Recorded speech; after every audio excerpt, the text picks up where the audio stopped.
Every dream begins with purpose. As a humanitarian, world traveler, and preacher, I've seen faith turn impossibilities into testimonies and dreams into destiny. And as an actress, host, and ministry leader, I've learned how God uses stories to heal, inspire, and call us into His purpose. This podcast unites faith, purpose, and the dreams God has planted in us. We're Randy and Shani, and this is a Dream Scripted podcast. Good night, world. Welcome back to Dream Scripted, where we believe your dreams have been divinely scripted by God. I'm Randy. This is Shani. So glad you could join us tonight. Yes, thank you guys for tuning in tonight. Yeah. If you haven't already, please like and subscribe and comment after this video. We want to stay connected with you guys. You can always email us at connecteddreamscripted.com. That's right. So today we're going to get into distractions, right? And distractions can come in many forms. You have the obvious, right? That's like social media, the binge watching of the television, and even like procrastination, right? Oh, yeah. But there's also some that's not so obvious, like that can be disguised as good things, right? Like extra commitments or like unnecessary networking or even self-doubt. Right? But I'm here to tell you that the enemy of progress isn't always failure. Sometimes it's disguised as busyness without direction. Busyness. I love how you bring that up because I want to get into a little, biblical perspective. I think about Mary and Martha, the story in the New Testament. And for those of you that don't know, he got an invitation to visit his friends, Mary and Martha. And so he's going to show up.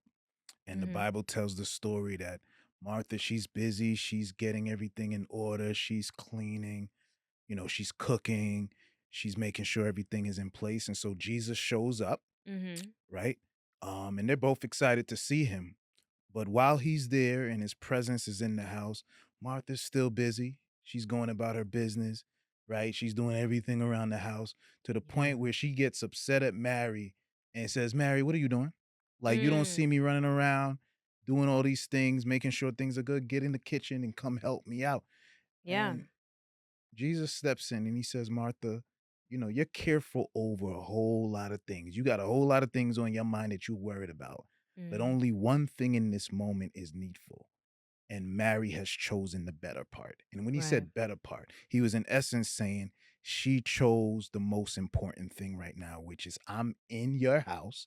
I'm God in human form, the word of God right here in your presence. And yes, it's good to clean. It's good to cook. It's good to even get busy for God. And that's the thing sometimes. Are we so busy even for God that we're not even spending time with God? That is so good. I feel like I had a season of that where I was so Talk to me. busy doing the works of God that it took away from me just spending God just for the sake of it. You hear a lot of pastors talk about that. Like sometimes they're just reading their word just to get, prepared for a Sunday sermon, versus, hey, I'm reading it just for God, my personal relationship. That is always a thing to manage in ministry, right? Yeah. But that's a really good one. Yeah. Don't ever be too busy doing things for God than spending time with God. Yeah. Right? Yeah. That's the most important thing. So Mary was like, okay, Jesus is in the house. I'm going to focus on receiving the word from him. I'm going to focus on giving him my attention. And yes, I know things around the house got to get done, but Jesus is in my house. That's the number one thing. Yeah. And sometimes it's your value proposition. What is the most important thing in your life? You do always talk about that with me. What's your value system? Yeah. At the end of the day, there's a lot of important things that you got to do in life, but the most important thing, everyone, is your relationship with God. So that's keep so that in good, because Martha probably felt like, Jesus is here. Let me get it. Let me just get it right. good and together for She wasn't Jesus. doing something wrong. Yeah. But in that moment, she was so anxious about what wasn't as important. Martha, Jesus is in your house. Give him your full, undivided attention. Listen to him. He is God Mm. in the flesh. He done came from heaven and he's here on earth and he's in your house. The Yeah. most important thing right now, put down the pot, put down the broom, and listen to Jesus. That's good. Yeah. So that's like what I said, the distractions of just Mm-hmm. busyness, Mm-hmm. just busy, you know, Right. those are sometimes the good stuff, but it wasn't the right thing in that Right. moment. Um, I want to, I think about Peter when he Okay. walked on water. Yeah. So Jesus asked Peter to walk on water and he was doing it, right? But he actually, when he took his eyes off of Jesus, what happened? Started to sink. Exactly. Started to Because sink. he started to focus on what? The winds and the waves. That's our Oh circumstances, wow. right? Right. When you start focusing on your circumstance and not on what Jesus told you, Mm. you're going to you're distracted. So he didn't actually fail because he lacked the ability. He failed because he changed his focus, That's good. right? That's How good. many times do we let distractions convince us that we're not capable when really we just stop looking in the right That's good. direction? I love that. That one is ministering to me. I love that. Distractions really can create doubt. And I know that's something I'm Mm. always working through. So Yeah. when you take your eyes off of Jesus, Right. fear can take I over. love that. I love that. Yeah. You know, you're sinking not because you can't do it, because you Mhm. stop focusing on the one that you need to focus on. Ooh, say that again. You're not sinking. You're sinking not because you can't do it, but because you stop focusing on the You are one you sinking need not to because you focus. can't do it, but That is because the you word. stop focusing That's it. on That's it. Jesus. I love that. Oh, that's a good one. Give me another. I think about Nehemiah. He's and this is the Old Testament. So just to give a little context, at this time in Israel, King Nebuchadnezzar had gone in, he destroyed Jerusalem, he tore down everything in there. He just left Jerusalem a mess, right? Mhm. Tore down the wall, tore down all of the different buildings that was there, and I mean, left Jerusalem really in a mess. And so the story goes that Nehemiah, he had a mind to rebuild the wall. And the Okay. thing about it, we hear so much about Trump's wall and this one wants to build a wall. And some of us laugh and whatever. But in ancient times, the importance of having a wall in your nation was a matter of life and death, because if you didn't have a wall, enemies would You're always be vulnerable. coming in. Yeah, you're vulnerable. You don't feel safe. You don't Yeah. feel protected. Yeah. Right. So Yeah. it was so important back in those times to have a wall. So Nehemiah said, I'm going to rebuild it. And so he had a mind to do it. He gets up, he starts to get his team together and he starts to rebuild a wall. But guess what starts to happen now? Just like what happens in our life. Here comes the little haters. There was a team called Mm. Sanballat and Tobiah, and they would just come up to Nehemiah while he's building the wall, and they start chipping and talking and chipping and talking like, "What are you doing, Nehemiah? Like, you're doing this in vain. This makes no Yeah. sense. Get off the wall. You look stupid. You can't finish that. You're not even gonna get a team to be able to do it." And they came and they annoyed him. They hated on him, but in his mind, he's saying, "I'm not gonna come down." Matter of fact, the Bible said Nehemiah looked at them and said, I'm doing a great work. Mm. I'm not going to come down off the wall. I'm going to finish this wall.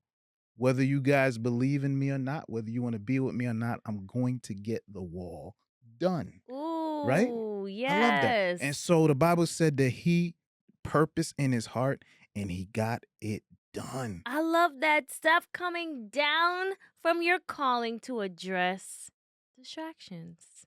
You heard that, everybody? Stop. Say it again. Coming down from your wall to address Don't come down. distractions. Stay No. where you are. Don't come down to the level of distractions, but stay going in the direction that God has destined for you to go. I So love that, baby. good. I So love that. good. Yeah. What about Jesus in the wilderness? Now, Yeah. this one is crazy because Satan tried to distract Jesus with shortcuts to power, right? Mm, And how did Jesus respond? mm. He responded with the word. I love that. Sometimes we're so tempted by Satan, if you don't have the word The word. in you, how can you combat that level of temptation, right? Right. Jesus responded with the word. The enemy will always Mm. offer shortcuts Mm. that seem easier, but they will actually pull you off of your destiny path, right? So every distraction That's good. isn't always obvious, too. Sometimes the enemy offers you That's good. opportunity that looks like a shortcut to success, but it's really a detour. Right. So I want to ask everybody out there, have you ever taken a shortcut in life that ended up costing you more in the long run? Mm. Have you ever taken a shortcut in life that ended up costing you more in the long run? Shortcuts is not always worth it. Yeah. It's not always Comment worth it. that down Yeah, I want to in the know. chat. I really want to know, or send us an email. Yeah, I love that. I love Um that. every shortcut isn't a blessing. Some are traps to derail your destiny. So, babe, I gotta ask you, like, just for the people out there, what do you feel are just some common distractions that people deal with every Mm. day? Some common ones. Comparison. It's a Uh, big one. I feel like everybody's always comparing their highlights to people, right? And feeling left behind. But God didn't give you their assignment, He gave you yours, right? So, what if instead of scrolling through success, you spent the time to sharpen your mm, your own I gifts, love that. right? I love that. So, I think comparison is a big one. Mm, I think people need that's the silent killer is that yeah, comparison. yeah. I would say doubt and fear. Mm. Yeah. Second guessing your ability, feeling terrorized for the call of God on your life. Can you even really accomplish what God has put in your heart? That doubt and fear, it really does a number on people because Yeah. doubt is a seed. Yeah. It's like a seed, Yeah. right? And it'll grow. You water that doubt, trust me, it's just going to create more doubt, right? It's going to grow and now it's going to turn into a lifestyle of doubt. Yes. But there's something important to understand. But faith is a seed too. Faith is a seed too, everybody. And Mhm. if you can allow the water of faith to begin to grow in your life, guess what? Faith is going to become a lifestyle as well. So I Yep. would say you got to defeat that doubt and fear. That's a big That distraction a lot of people deal with. yeah. What's one area where you let doubt talk you out of moving forward? Let us know in the Yeah, comments because we want to pray section. about that for people. Yeah, We that's don't want so them to good. just Prayer. comment, but as they Yep. put it in there, I want to pray about it because Yeah. doubt and fear is really something everybody has to deal with. It really is. Yeah. I would also say burnout from overcommitting. Okay. Just saying yes to everything. Yeah. And you're losing focus. And this one is ministering to me. Mm. Just saying yes, yes, yes, because you really don't know how to say no. Don't be a yes man. Oh, no. You got to say Yeah, you no. that is a word everybody out there has to learn to do. Your friends, your it doesn't matter who it is, not just your enemies. Sometimes your greatest hindrance is the people closest to you. Oh, They're your yeah. biggest distraction.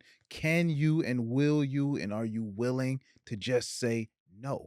I can't do Yeah, it. I'm yeah. not going. I can't. I'm not showing up to that group party. Why? Because when I go, I don't feel like y'all really supporting me. Yeah. Can you Or I just say have no? other commitments. Right, Some of us are burnt out not because we're doing bad things, but right. because we're doing too many Ooh, things. ooh. Yeah. I Too love that. many things is I no love that. good. What about negative influence? Okay. People who don't even believe in your vision, Mm, yet we entertain it. mm, We still hang with them. We mm. still in the group text. We still going out. And you know that they don't really support your vision. So that influence, that Mhm. environment that you in is negative. Get up, make a decision, and get out of that negative environment. Yeah, and the question too is why are you listening to them, right? Mm, Why are you listening to those negative voices? Why do you still have them around? right. Ask yourself that. I want to encourage everybody out there to assess their circle. Yeah, yeah, yeah. And set those boundaries. Yeah, and set those Set boundaries. those boundaries. And it's okay. They're gonna get funny on you and Yeah. you think you better. But at the end of the day, you want to be around people that will support your dreams, support your vision. Yeah. Yeah. So good. So Yeah. good. So we do want to leave them with a good note, right? Okay. Like their distractions don't have to derail you, right? Right. So let's give them some ways that they could fight back. I love that. I would say stay rooted in your why. Mhm. And I've discussed this before, but you got to remember why you're doing this. God Mm, calls you to do this, but your why. That's going to really help you. What's the vision that God put, what's this vision that God put on your heart and why? yeah, That yeah, I would say that's yeah. one way to fight back this distraction. And I already told him, set those boundaries. Set those Set those boundaries, boundaries. yes. Protect your time, your mind, and your energy. Yeah. Protect your mind, right? Your time and your energy. Energy, That's going to be yeah. very important if you're going to deal with distractions. Yeah, and I would say prioritize God's voice. Stay in your word. Like I Right. said, you gotta stay in your word, and let God lead your steps. So sometimes we pray for clarity, but God already spoke. He's just Mm, waiting for us to actually we're just so distracted that we're not hearing Him. So mm, I'm actually really gonna encourage everybody out there to take 5 minutes in silence today, and just ask God, God, what do you want me to focus on? mm. And wait. Yeah, Sometimes we just hurry up, pray, right. and then go about our business. Like, you didn't even sit Yeah, and let God speak to you. right. Speaking and listening is a skill set. And I'll also say be intentional. Mm, Be intentional about the small steps every day yeah, to where you're trying to go. yeah. Those small little steps is going to have long-term benefits again. But be intentional about that every day. I'm intent on what I want to do. I'm Mhm. intent on who and what I want to be around, Yeah. and I'm going to take those small steps to implement I it into love my that. life. Yeah. Good stuff. Good stuff. That's So really it. let's hear what God has to We say. always like to end this way, so babe, I want you to Randy open wants up me to the read script the of God scroll right there, today. straight from the Bible. Yes. All right. So we have Hebrews 12, 1 and 2 says, therefore, since we are surrounded by such a great cloud of witnesses, let us throw off everything that hinders and the sin that so easily entangles, and let us run with perseverance the race marked out for us, fixing our eyes on Jesus, the pioneer and perfecter of faith. I love that. Good Ooh, job. I good love that stuff. word. Good stuff. Dreamers, visionaries, everyone out there that God has called to a purpose. As you can see, distractions are always coming to try to whew, get you off course, Mm, annoy you, mm. allow you to look to the left or to the right so that you're not locked into what God is putting inside of you. Yeah. Hebrews is telling you to get rid of it. Don't even give into it, Don't let it but control you. lock in and stay focused on what God is saying in your life, right? Yes, don't let it control you. Do not let So it control you. this week, choose one distraction to cut out. Yes. Whether it's Yes. We social want to know. media, overcommitting, Yeah. or negative Choose influence, one. choose one and comment below and let us know which is the I one love that that. you were And we're able going to to pray about do. it, that Yes, God gives you the we're going to strength definitely pray to about that. overcome it. But so good to be with all of you tonight. Yes. And And yeah, until next week, have a good night, everybody. bye.